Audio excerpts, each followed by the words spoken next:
E aí, pessoal? Bem-vindos de volta ao Relações Internacionais em Minutos.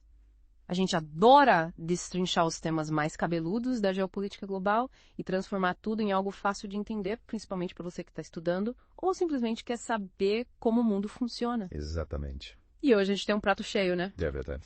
A gente vai continuar a nossa série Política Externa de diversos países. Isso. E dessa vez a gente vai mirar no gigante asiático, a China. É isso aí. Uma potência que tá dando o que falar, né? Sem dúvida. Seja pela sua ascensão meteórica ou pela sua ambição global, a China está no centro do debate internacional. Com certeza. E aí, a pergunta que fica é: será que essa ascensão da China é pacífica, como eles dizem? Ou a gente está vendo uma mudança radical na ordem mundial, uma nova ordem se formando? Essa é a grande questão. E a nossa missão hoje é mergulhar de cabeça na política externa chinesa. A gente vai entender as raízes históricas, as teorias que explicam suas ações e, claro, os desafios que eles enfrentam no cenário global. É isso aí. Vamos lá. Então, para começar, a gente tem que entender de onde a China vem, né? Verdade. As fontes que a gente separou mostram como a história da China, essa história riquíssima e milenar, influencia profundamente como eles se relacionam com o mundo. Com certeza. E aí a gente tem alguns momentos-chave que são essenciais para entender a China de hoje, né? Sim. Guerras do ópio, a Revolução Comunista, a era Deng Xiaoping. É isso aí. Cada um desses eventos moldou a visão de mundo deles. Mas vamos começar com as guerras do ópio. Oh, Porque aquilo ali foi um trauma para a China, né? sem dúvida. Humilhação, intervenção estrangeira. Exatamente. É como se tivesse ficado marcado na mente deles, tipo, nunca mais. É isso mesmo. E essa experiência moldou a prioridade máxima da China, proteger a sua soberania a qualquer custo. Com certeza. A partir dali, a ideia de um país forte e independente se torna central para eles. E aí, em 1949, bum, Revolução Comunista. Muda tudo de novo. Mao Zedong no poder, alinhamento com a União Soviética. Buscando uma nova ordem mundial, né? Exato. Mas essa aliança, como a gente sabe, não durou para sempre. Não mesmo. Teve atrito, né? Busca por autonomia. E aí, anos 70, entra Deng Xiaoping. E aí a coisa muda de figura de novo, né? Muda completamente. A China começa a se abrir para o mundo, mas com cautela, sem alarde. Esconda suas capacidades e espere o momento certo, como ele dizia. Exatamente. Desenvolvimento econômico em primeiro lugar. Pragmatismo puro. E essa estratégia deu muito certo, né? É muito certo. A China se integrou no sistema internacional, mas sem abrir mão dos seus interesses. Jogando o jogo, mas com as próprias regras. E essa postura discreta da China durou um bom tempo. É verdade. Mas a partir dos anos 2000, a gente viu uma mudança. Uma mudança e tanto, né? A China começa a mostrar os músculos. A gente começa a ouvir falar da ascensão pacífica. Rejuvenescimento nacional. Uma postura global muito mais assertiva, né? Exatamente. É. A China mostrando para o mundo. Chegamos para ficar. Daí a gente se pergunta.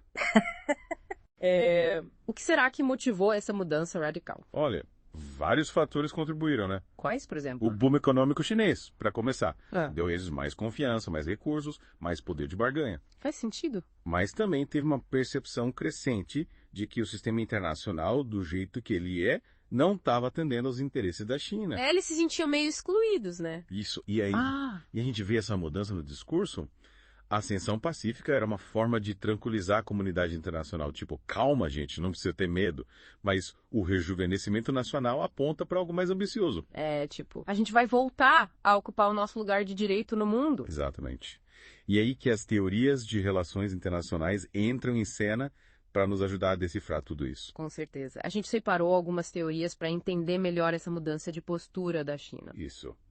A gente vai ver como o realismo, o liberalismo, o construtivismo e até perspectivas pós-coloniais nos ajudam a entender as ações da China no palco global. Vamos começar pelo realismo. Como essa teoria explica a política externa chinesa? O realismo, principalmente o realismo ofensivo, coloca a busca pelo poder como a força motriz das relações internacionais. Os países querem ser os mais fortes. É isso aí.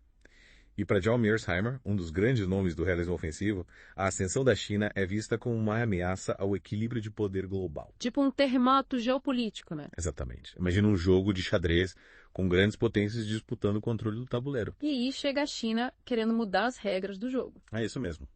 Para Mearsheimer, essa busca da China por mais poder e influência é natural. É a lógica do sistema internacional, onde cada um luta para sobreviver. Ou seja, o realismo vê a China como uma potência em busca de seus próprios interesses, e isso pode levar à rivalidade e até ao conflito. Exatamente. Mas e liberalismo? Como nessa teoria enxerga a China? O liberalismo coloca mais ênfase na cooperação, na interdependência entre os países. E, de fato, a gente vê a China participando ativamente de organizações internacionais, como a ONU, a OMC. E criando suas próprias iniciativas, como o Banco Asiático de Investimento em Infraestrutura. Exato, a BAI. Isso sugere que a China, pelo menos em parte, está se adaptando à ordem liberal internacional. Mas será que eles realmente acreditam nessa ordem ou é só jogo de cena? Essa é a grande questão. Pode ser que eles estejam usando essas instituições para promover seus próprios interesses, ou pode ser que realmente vejam a cooperação como um caminho para um mundo mais estável e próspero. E o construtivismo? O construtivismo entra em cena para mostrar que as relações internacionais não são moldadas só por poder e interesses materiais. As ideias também importam. Exatamente. E aí a gente vê a China construindo uma narrativa de potência pacífica, defendendo multipolaridade. A gente não quer dominar o mundo, a gente quer um mundo com vários polos de poder. Isso. E essa narrativa influencia como os outros países veem a China e como a própria China se comporta no cenário global. É como se eles estivessem tentando moldar a percepção do mundo sobre eles. Com certeza. É uma estratégia de soft power para ganhar legitimidade e influência. E as perspectivas pós-coloniais? O que elas trazem para nossa análise? As perspectivas pós-coloniais nos lembram do passado colonial da China, da exploração que eles sofreram. A China também foi vítima do imperialismo ocidental. Exatamente. E essa experiência histórica molda a visão de mundo deles. Aí a gente vê a China defendendo a soberania dos países, a não intervenção. E se posicionando como uma alternativa ao modelo ocidental, principalmente para os países em desenvolvimento. E, a gente entende vocês porque a gente também passou por isso. Exatamente. É uma forma de construir alianças e desafiar a ordem global liderada pelo Ocidente. Então a gente tem esse panorama histórico e essas diferentes teorias que nos ajudam a entender a China. Isso. Mas vamos falar da política externa deles na prática, né? Bora. A gente tem que falar da iniciativa Cinturão e Rota, né? Nova Rota da Seda. Um projeto gigantesco com investimentos em infraestrutura no mundo todo. Ferrovias, portos, rodovias, oleodutos. Conectando a China, a Ásia, a Europa, a África, a América Latina. A China costurando o mundo com fios de seda e aço. E qual o objetivo disso tudo? Expandir a influência econômica e política da China, claro. Mas eles dizem que é só para promover o desenvolvimento, né? Eles dizem que é uma via de mão dupla, com benefícios para todos. Mas é claro que tem um interesse estratégico por trás disso tudo. A China querendo ter mais acesso a mercados, recursos naturais. E moldar a ordem global de acordo com seus interesses. E a gente vê a China cada vez mais presente em fóruns internacionais, né? Verdade. G20, ONU, Acordo de Paris. Eles querem ter voz ativa nos debates globais. Mostrando que são atores responsáveis, preocupados com as questões globais. Mas também buscando defender seus interesses e moldar a agenda internacional. E na Ásia-Pacífico a coisa tá pegando fogo, né? Ali a gente vê a rivalidade entre China e EUA esquentando cada vez mais. Mas da China meridional, Taiwan... Disputas territoriais, exercícios militares. A região tá virando um barril de pólvora. E a China está cada vez mais assertiva, defendendo seus interesses na região. Mas essa postura mais agressiva assusta os vizinhos, né? Com certeza. E os EUA também não ficam parados, aumentando sua presença militar na região. A gente está vendo uma escalada de tensão que preocupa o mundo todo. Sem dúvida. E a China também está investindo pesado na África e na América Latina, né? Principalmente em infraestrutura, mineração, energia. Buscando recursos naturais, mercados, consumidores. E também influência política. A China expandindo seus tentáculos pelo mundo todo. E usando a cooperação Sul-Sul como bandeira. A gente não é como os países ocidentais, a gente quer ajudar. Exatamente.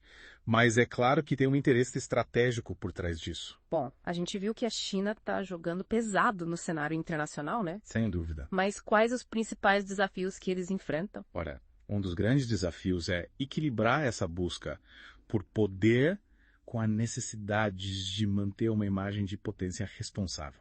Eles não querem ser vistos como uma ameaça, né? Exatamente. Eles precisam convencer o mundo de que sua ascensão é pacífica. Mas as ações deles, às vezes, contradizem o discurso, né? Isso gera desconfiança. Outro desafio é a relação com os EUA. Sem dúvida. A rivalidade entre as duas maiores potências do mundo é o grande tema do século XXI. E essa disputa se manifesta em várias áreas, né? Comércio, tecnologia, geopolítica. E tem a questão de Taiwan. Taiwan. Um ponto extremamente sensível para a China. Eles consideram Taiwan como parte do seu território, né? Exatamente. E qualquer movimento em direção à independência de Taiwan pode levar a uma crise internacional. A China já deixou claro que não vai tolerar isso. E aí a gente tem as questões de direitos humanos. Xinjiang, Hong Kong. A China sendo acusada de repressão, violações. E isso mancha a imagem deles no exterior. Com certeza. E por fim, tem a questão da sustentabilidade da iniciativa Cinturão e Rota.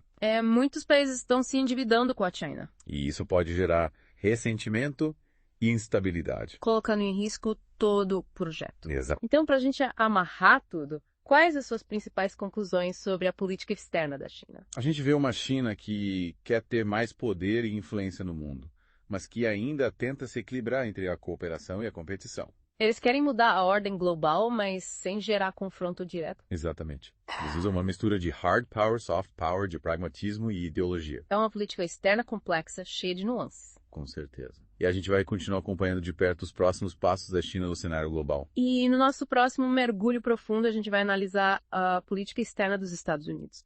A outra superpotência. Vai ser interessante comparar as duas, né? Com certeza. E você que está acompanhando a gente, não perca o próximo episódio. E não se esqueçam de curtir, comentar... compartilhar. E se inscrever no canal. A gente quer saber a sua opinião. Qual o maior desafio que a China enfrenta na sua busca por um lugar ao sol? Deixa nos comentários. Valeu, pessoal. Até a próxima. Até mais.